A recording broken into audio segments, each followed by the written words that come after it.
societies wander together like hopeful drops of a virus. Citizen testaments bent on offering me a nation of breadwinners to hold me back like it's a Brinks. I wrinkle the concrete sometimes like flesh. My Martin Luther King permanence, turned away from a podium into the reeds like God is the dangerous twin. Black August to the mountaintop balcony on my bedroom floor, you know they steal you from the earth itself and suspend you on your broken neck from their foolish euphoria.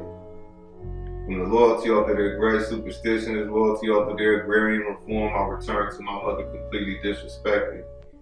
For peeling the heat off of purgatory, they kill poets like me.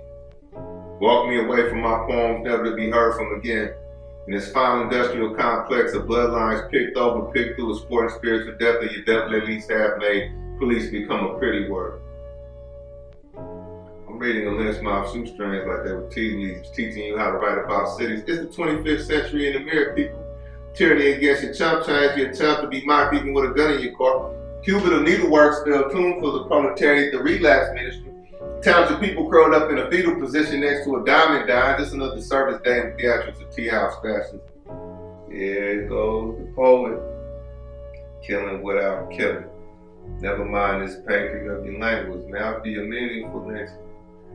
Crows passing, good and dead by the afternoon. I go to the railroad tracks and follow them to the station of my enemies. A cobalt-toothed man pitches pennies at my mugshot negative all over the United States. There are toddlers in the rock. And I see why everyone out here got the big cosmic basket and why blood greenness mean a lot and why I get shot back at. I understand the psycho-spiritual refusal to write white history or take the glass freeway.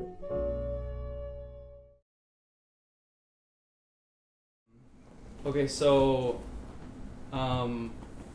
let's shift a little bit to talk about Mumia's case. It's a 40-plus year long struggle for Mumia's freedom.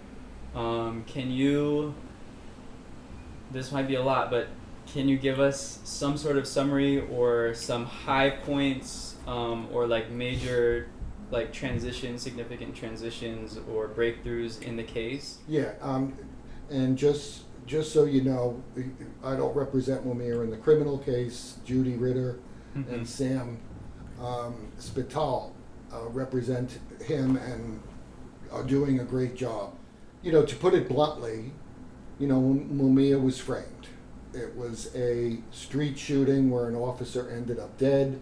Mumia ended up shot and in the emergency room and himself almost died. You know, there were 2 or 3 eyewitnesses to the shooting, which the state presented, and over the course of many years, the defense learned that their testimony was fabricated because they were promised benefits in exchange for testifying against Mumia.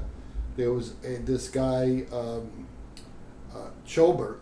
He was on probation, and he was promised help on his probation. And most recently, it was learned that after Mumia was convicted, he wrote a letter to the DA saying, quote unquote, "What about my money?"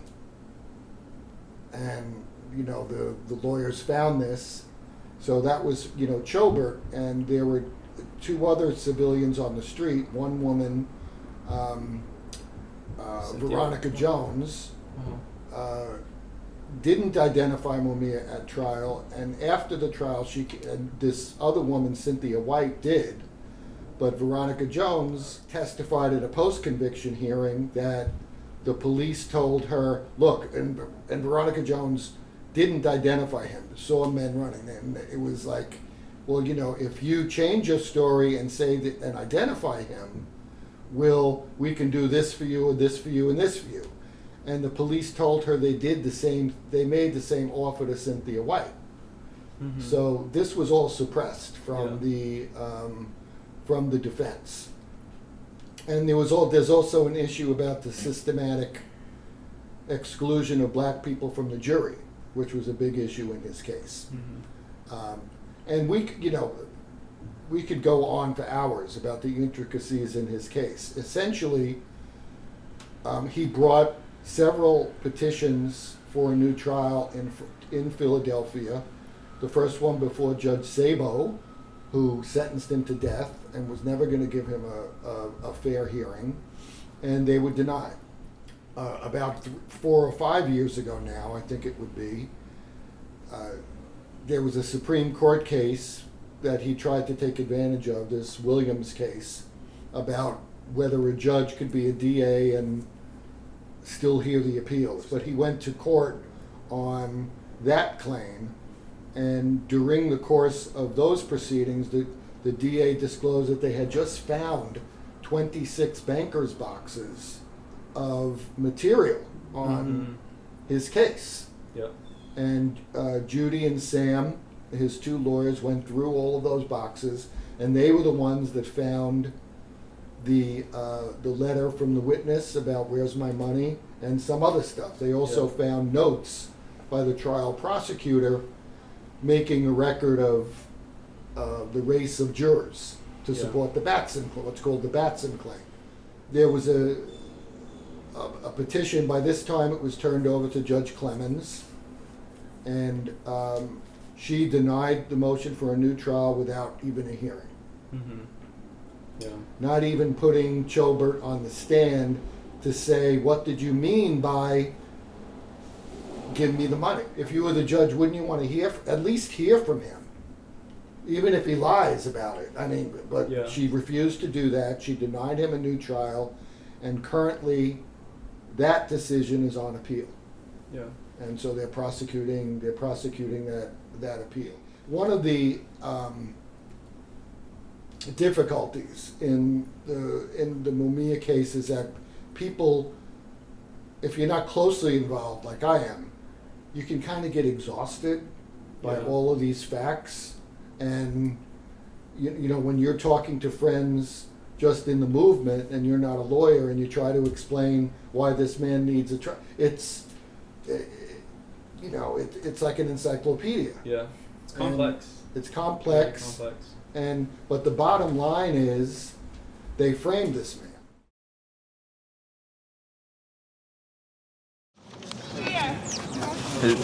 Yeah, we can go to the left. Picture? Yeah, I'm looking for it. I see his brothers. Huh? Oh, yeah, I see it. Yep.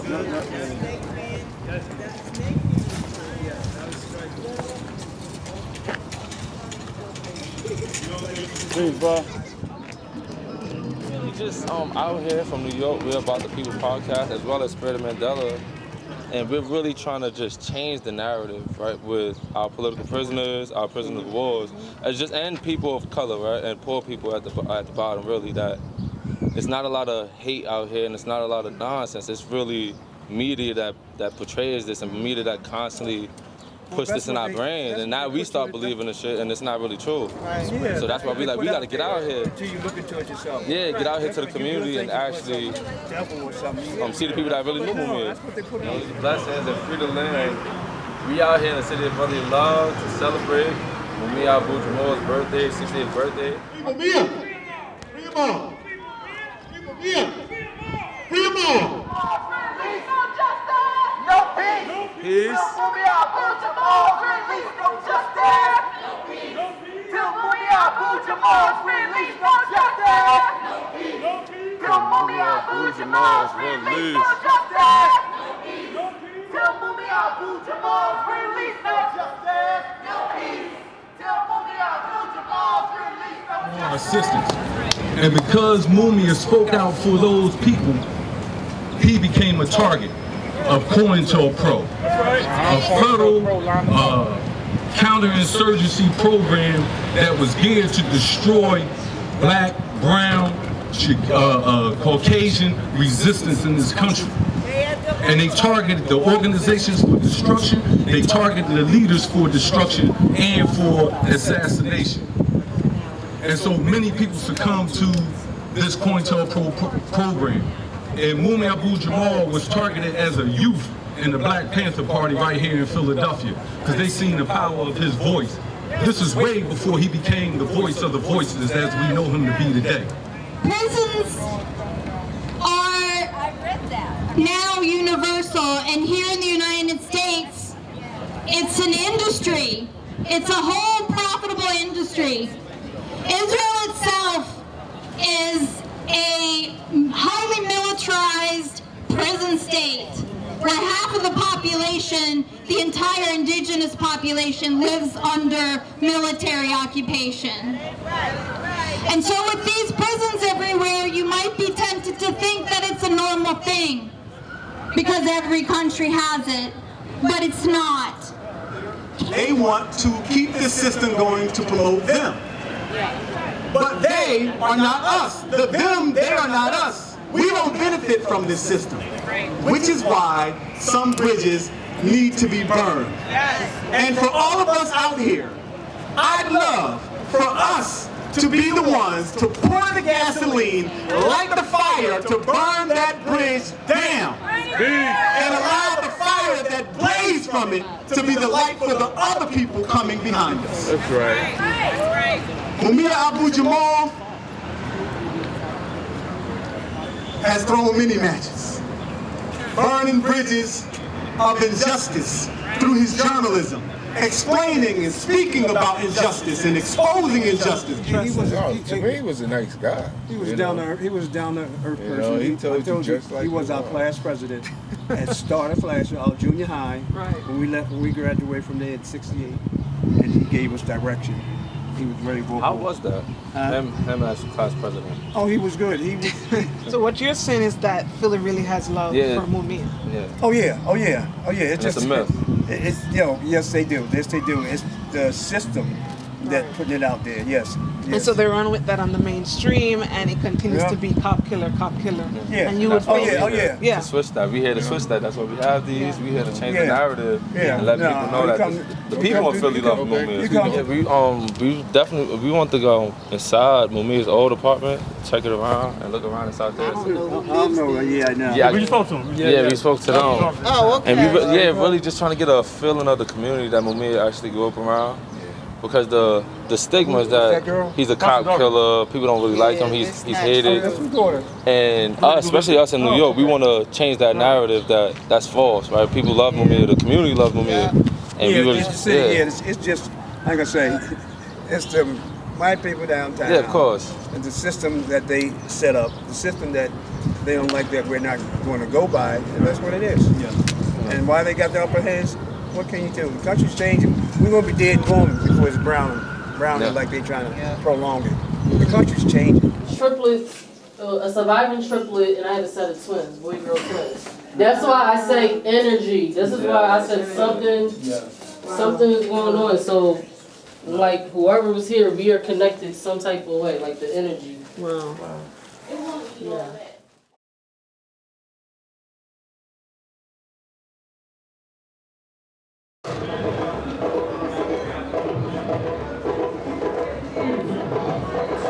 The purpose of Love Not Fear is to encourage people to spread love and challenge fear.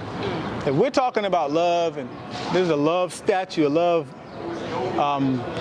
monument across the street, and it's called Love Park. You know, we're in Philadelphia. This is the birthplace of liberty and all of this kind of stuff. Well, if we're practicing love, then Mumia Abu-Jamal is not in prison. Right. So we need to spread that love that we say we're about, and we need to challenge the fear that causes people to put Mumia Abu-Jamal in prison. There's only fear that does that, because they want to uphold their racism, because they want to protect each other with this police blue line and all of this kind of stuff. But that's fear. They fear that black people is going to take over and cause a problem, blah, blah, blah. They actually are projecting onto us what they've done to us, and they fear, you know, that at some point we may do to them what they did to us. And we ain't talking about revenge. We're just talking about equality. Isn't that crazy? And if we do start talking about revenge, you know, that's a whole nother conversation.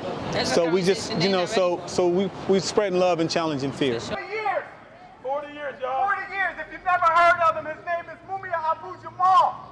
He was put in prison by the racist system. Yes, sir. Frank Rizzo, who was a racist mayor in the city of Philadelphia, framed and put Mumia in prison for a crime that everybody know he did not commit. And we out here today to say that we trying to free Mumia. He's been in prison for 40 years unjustly. For the last couple years, the whole country has been in this so-called positive change and progressive state since the murder of George Floyd and Breonna Taylor and so many others. They pretend that they want to make a change for the better for the people in this country, for black lives. But actually, there's a lot of black lives that are still in prison because of this injustice in this country. And we out here today to say that one of those people is right here in the city of Philadelphia. And his name is Mumia Abu-Jamal. Yes, sir. Just because he wore dreadlocks, just because he supported the MOVE organization, just because he told the truth, just because he spoke when they told him to shut up, Mumia Abu-Jamal has been a target. Yep. But we are here, and we are here to fight for the freedom of Mumia Abu-Jamal. Just like we fight for the freedom of anybody else that speak out about the injustices in the country. And you gotta understand that today, July 3rd, tomorrow is Independence Day, the same way that George Washington and all of those freedom fighters from hundreds of years ago supposedly fought for the country for freedom against the British. That's the same way we out here fighting in the country against the injustice of the country of the United States of America. And we ain't here to cause no disturbance other than the fact that we out here to say free Mumia Abu-Jamal. Yes, sir. We want you to enjoy yourself, but if you can't enjoy it, if you cannot align with us in freedom, then it ain't gonna be no peace. There ain't gonna be no peace, because if there ain't no justice, there's no peace. No justice, no peace. No justice, No peace. no justice, No peace. no justice. No peace.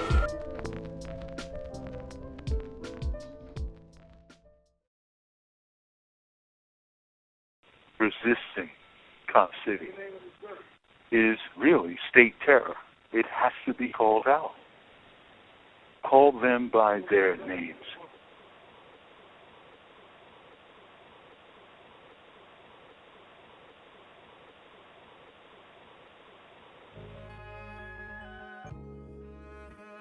What can you do to help bring Mumia home? You can host a screening of one of the great films on Mumia.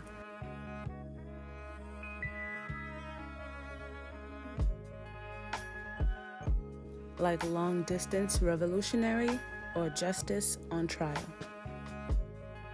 These serve as great resources for PE and can work well, whether in person, remote, or hybrid.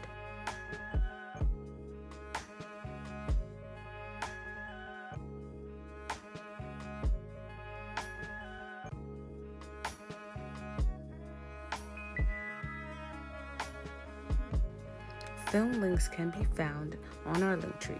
And if you have any questions about screenings or run into any issues, feel free to hit us up at aboutthepeople1312@gmail.com. You can also add your voice to the Love Not Fear video challenge.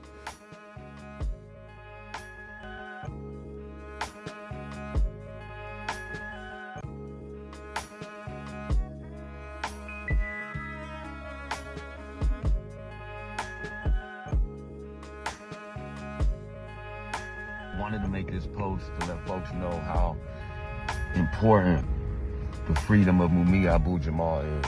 Mumia is a beautiful person, a beautiful gift to us here on Turtle Island. Whose courage and strength is larger than the largest giant and wider than the ocean. You, Mumia, has been a rock in the struggle for people's liberation worldwide as he expresses his love for the people. Mumia Abu-Jamal, you answered the call. You spoke and wrote for us all so we could breathe. What Mumia Abu-Jamal means to me is consciousness, is freedom. Mumia, we love you. Thank you for always being a voice of truth, power, and justice. And of course, you can show Mumia some love by sending a letter inside. Letters should be addressed to Smart Communications /PADOC, Mumia Abu-Jamal, AM 8335, SCI, Mahanoy, C/O, P.O. Box 33028, St. Petersburg, FL 33733. The letters are scanned and digitized, not delivered directly. More info on this can be found in the Linktree. Please reach out with any questions or thoughts you may have on any of these action items at aboutthepeople1312@gmail.com. More info on all of this at linktree/aboutthepeople.